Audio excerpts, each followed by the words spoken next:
Hello friends, welcome back to my channel. Friends, जैसा कि आप जानते हैं कि हमने आपको नरेशन के सभी रूल्स को, जितने भी बेसिक रूल्स हैं नरेशन के, ये सभी हमने आपको बता दिए हैं। डे 1, डे 2, डे 3 करके ये वीडियोस अपलोड किए गए हैं। अगर आपने वो वीडियोस नहीं देखे हैं तो आप उनको देख सकते हैं। आपके कमेंट बॉक्स में या फिर डिस्क्रिप्शन में आपको उसका लिंक मिल जाएगा, या फिर आप हमारे प्लेलिस्ट को भी चेकआउट कर सकते हैं। तो फ्रेंड्स, आज हम आपको कुछ ऐसी रूल्स बताने वाले नरेशन के जिसके बारे में आपने आज तक पढ़ा ही नहीं होगा, क्योंकि ये सभी रूल्स कोई टीचर जल्दी पढ़ाते ही नहीं है। और इससे रिलेटेड क्वेश्चन आपके एग्जाम में भी अक्सर पूछ लिए जाते हैं, चाहे बोर्ड एग्जाम हो, चाहे आप किसी भी कॉम्पिटिटिव एग्जाम्स में क्यों ना बैठे हो, तो इससे रिलेटेड क्वेश्चंस जरूर पूछे जाते हैं। एड्रेसिंग एज का यूज करना नरेशन में। अब सबसे पहले हम ये जान लेते हैं कि एड्रेस का मतलब क्या होता है। एड्रेस का मतलब होता है किसी को संबोधित करना। एड्रेस का मतलब है संबोधित करना। अब ये संबोधित कैसे किया जाता है? आपने देखा होगा कि जब भी कोई नेता लोग भाषण देते हैं, जैसे मोदी जी अगर भाषण दे रहे हैं, तो उनका ये संबोधन होता है, वो इस तरह से संबोधित करते हैं कि भाइयों एवं बहनों या फिर मित्रों कहकर संबोधित करते हैं। किसे? पब्लिक को भाइयों एवं बहनों या फिर मित्रों कहकर संबोधित करते हैं। या फिर लेडीज एंड जेंटलमैन ऐसा कहकर संबोधित किया जाता है। और अगर हम अपने गांव में देखें तो जैसे अगर आइसक्रीम वाला आ रहा है, आइसक्रीम वाला अगर रोड पे आ रहा है और हमें आइसक्रीम खाना है, वो दूर है और उसे हमें बुलाना है, तो हमें उसका नाम तो पता नहीं, आइसक्रीम वाले का नाम तो पता नहीं है, तो हम बुलाते हैं हे आइसक्रीम वाले, इस तरह से बुलाते हैं उसको। या फिर जैसे मान लीजिए कि गोलगप्पे वाला जा रहा है, जिसे हम लोग फुल्की भी कहते हैं यहाँ पे, तो हम कह सकते हैं हे फुल्की वाले, तो ये कहकर उसे बुलाते हैं ऐसे ही। तो उसका नाम तो ये है नहीं, उसका नाम तो फुल्की वाले है नहीं, बट हमें उसका नाम नहीं पता है, इसलिए हम फुल्की वाले कहकर उसे संबोधित करते हैं। जैसे आप किसी भी दुकान में कोई सामान खरीदने जाते हैं, तो जो दुकानदार है उसके एज के हिसाब से हम उसे भैया कहते हैं, हम उसे चाचा कहते हैं, ये कहकर उन्हें संबोधित करते हैं। तो वो वास्तव में हमारे भैया या चाचा है नहीं। तो ये होता है संबोधन, यानी कि एड्रेस करना किसी को। तो हम देख लेते हैं कि हम कैसे इसका यूज करेंगे। तो फ्रेंड्स, ये हमारा पहला एग्जांपल कि Pandit Nehru said to the last gathering in the Ramlila Maidan, my dear noble countryman, I will remain serving the mother India. तो पहले हम इसका मतलब जान लेते हैं। पंडित नेहरू ने रामलीला मैदान में गैदरिंग यानी कि इकट्ठा हुए लोगों से कहा। पंडित नेहरू ने रामलीला मैदान में इकट्ठा हुए लोगों से कहा, माय डियर नोबल कंट्रीमैन, मेरे प्रिय श्रेष्ठ देशवासियों, मेरे प्रिय श्रेष्ठ देशवासियों, आई will remain serving the mother India, मैं मातृभूमि की सेवा, मैं भारत माता की सेवा करता रहूंगा। तो यहाँ पे देखिए friends, my dear noble countryman, ये किसके लिए कहा गया है? पंडित नेहरू ने ये माय डियर नोबल कंट्रीमैन कहकर किसे संबोधित किया है? The last gathering in the Ramlila मैदान, यानी कि जो हमारा ये ऑब्जेक्ट होता है, रिपोर्टिंग वर्ब का जो ऑब्जेक्ट हमारा है, रिपोर्टिंग वर्ब सेड का जो ऑब्जेक्ट है, इसी को संबोधित किया जाता है इसमें, ये कहकर, जैसे यहाँ पे कहा गया है कि my dear noble countryman.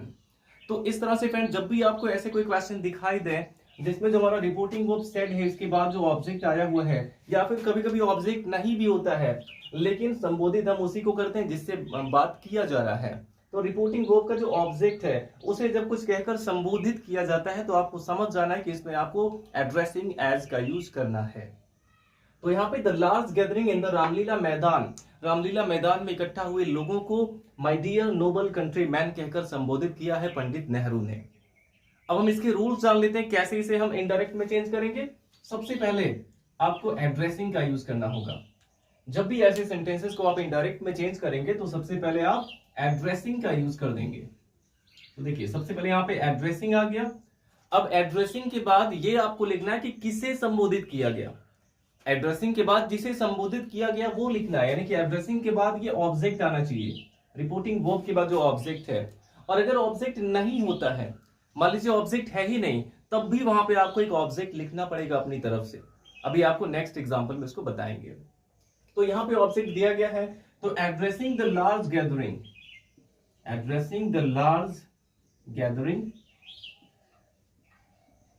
In the Ramlila मैदान, इन द रामलीला मैदान।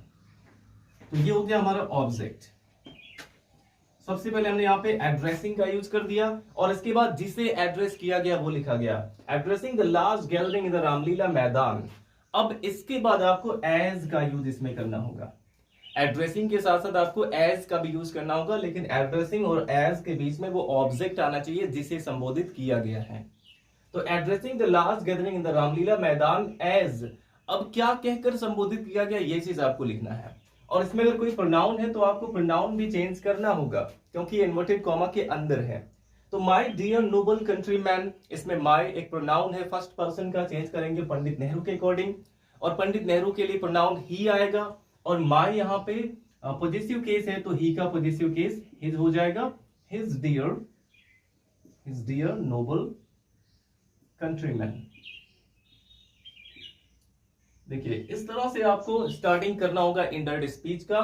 सबसे पहले एड्रेसिंग, और उसके बाद जिसे एड्रेस किया गया वो ऑब्जेक्ट लिखेंगे, the last gathering in the Ramlila मैदान। फिर एज का यूज करके आपको जो कहकर एड्रेस किया गया वो चीज लिखना होगा, और अगर उसमें कोई प्रोनाउन है तो उसको भी चेंज करेंगे। अब इसके बाद हमें स्टार्ट करना है अपने सेंटेंस को। अब यहां पे सब्जेक्ट आना चाहिए, किसने संबोधित किया, पंडित नेहरू ने। अब यहां पे सब्जेक्ट आएगा, और इसके बाद हम कह सकते हैं कि पंडित नेहरू।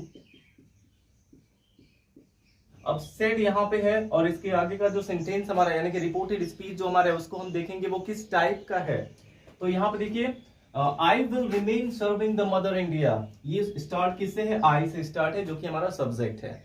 और जब भी रिपोर्टेड स्पीच एक सब्जेक्ट से स्टार्ट होता है, जो भी सेंटेंस सब्जेक्ट से स्टार्ट हो वो एक असर्टिव सेंटेंस होता है।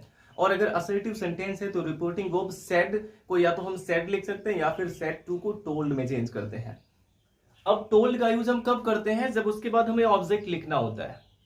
टोल्ड का यूज अगर आप कहीं भी करते हैं तो टोल्ड के बाद ऑब्जेक्ट का होना कंपलसरी होता है। ये चीज आप याद रखेंगे फ्रेंड्स, कि टोल्ड के साथ हमेशा एक ऑब्जेक्ट होना ही चाहिए। लेकिन यहां पे जो हमारा ऑब्जेक्ट है उसको तो पहले लिख दिया गया है, ऑब्जेक्ट का मेंशन इसमें पहले ही हो गया है, तो यहां पे आप सेड टू को टोल्ड में चेंज नहीं करेंगे। यहाँ पे सेड टू को टोल्ड में चेंज नहीं किया जाएगा, क्योंकि इसके बाद ऑब्जेक्ट हम नहीं लिखेंगे, ऑब्जेक्ट तो पहले ही आ गया। तो यहाँ पे सेड का सेड ही हमें लिखना होगा, पंडित नेहरू सेड। और उसके बाद देखिए ये एक असर्टिव सेंटेंस है तो कनेक्टिव वर्ड दैट का यूज करेंगे, सेड दैट। अब आई विल रिमेन सर्विंग है तो आई को चेंज करेंगे, यहाँ पे ही हो जाएगा, और विल को चेंज करेंगे, वुड हो जाएगा, ही वुड रिमेन। आई यहाँ पे फर्स्ट पर्सन था, फर्स्ट पर्सन को सब्जेक्ट पंडित नेहरू के अकॉर्डिंग, जिसके लिए यहाँ पे प्रोनाउन ही आ जाएगा। तो he would remain serving, he would remain serving the mother India. तो इस तरह से फ्रेंड्स आप एड्रेसिंग एज का यूज करके किसी भी सेंटेंस को डायरेक्ट से इनडायरेक्ट में चेंज कर सकते हैं। सबसे पहले यहाँ पे आ गया एड्रेसिंग, और उसके बाद किसे एड्रेस किया गया वो ऑब्जेक्ट लिखेंगे, फिर आपको एज का यूज करना होगा, और एज के बाद क्या कहकर एड्रेस किया गया वो आपको लिखना होगा, और इसके बाद हमारा मेन सब्जेक्ट आएगा कि किसने एड्रेस किया। अब इसके बाद का जो हमारा रिपोर्टेड स्पीच का जो सेंटेंस है उसका आपको कैटेगरी देखना होगा कि वो असर्टिव है, इंट्रोगेटिव है, इंपेरेटिव है, ऑप्टेटिव है या फिर एक्सक्लेमेटरी है, किस टाइप का है। तो उसके अकॉर्डिंग यहाँ पे आपको रिपोर्टिंग वर्ब का यूज करना होगा। ये असर्टिव था इसलिए यहाँ पे सेड ही आ गया, और कनेक्टिव वर्ड दैट आ गया।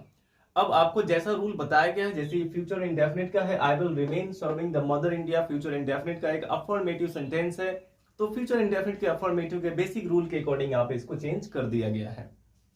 तो आई होप फ्रेंड्स इतना आपको समझ में आया होगा। अब इसके बाद हम और भी एग्जाम्पल इसके देख लेते हैं। अब देखिए फ्रेंड्स हमारा नेक्स्ट एग्जाम्पल है, the leader said ladies and gentleman I have kept my promise to you.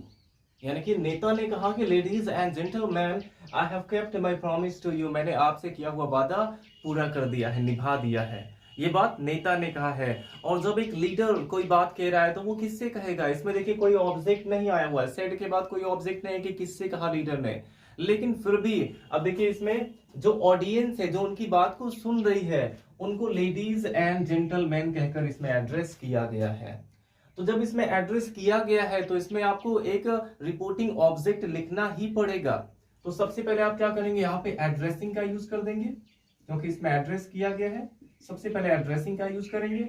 अब यहाँ पे या तो आप ऑडियंस का यूज कर सकते हैं, एड्रेसिंग द ऑडियंस, या तो आप ऐसा लिख सकते हैं। अब लीडर ने कहा तो किससे कहा, पब्लिक से कहा है, तो यहाँ पे द पब्लिक भी कर सकते हैं, चाहे तो आप यहाँ पे द ऑडियंस कर सकते हैं या फिर द पब्लिक कर सकते हैं। तो एड्रेसिंग द पब्लिक ऐसा आप लिख सकते हैं।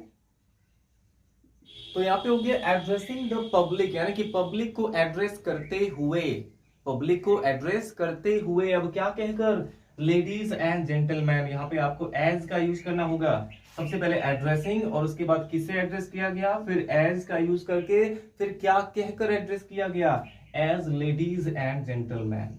यहाँ पे कोई प्रोनाउन नहीं है तो आप ऐसे लिख सकते हैं, लेडीज एंड जेंटलमैन। तो addressing the public as ladies and gentleman. और इसके बाद देखिए यहाँ पे सब्जेक्ट आना चाहिए। अब हमारा मेन सब्जेक्ट आएगा, किसने एड्रेस किया, द लीडर। यहाँ पे कर सकते हैं द लीडर, द लीडर। और इसके बाद देखिए इसमें सेड आया हुआ है, तो आपको इसको किस में चेंज करना है, क्योंकि इसका भी जो रिपोर्टेड स्पीच है वो सब्जेक्ट आई से स्टार्ट है, और सब्जेक्ट से स्टार्ट यानी कि ये भी असर्टिव सेंटेंस है। और अगर असर्टिव है तो यहाँ पे आपको सेड ही लिखना होगा। यहाँ पे आप सेड को टोल्ड में चेंज नहीं कर सकते, क्योंकि इसमें ऑब्जेक्ट दिया ही नहीं गया है। तो यहाँ पे हो गया addressing the public as ladies and gentleman, the leader said. अब सेड के बाद यहाँ पे कनेक्टिव वर्ड दैट आएगा, क्योंकि ये एक असर्टिव सेंटेंस है। अब दैट के बाद यहाँ पे सब्जेक्ट आई है, चेंज करेंगे लीडर के अकॉर्डिंग, तो यहाँ पे ही हो जाएगा।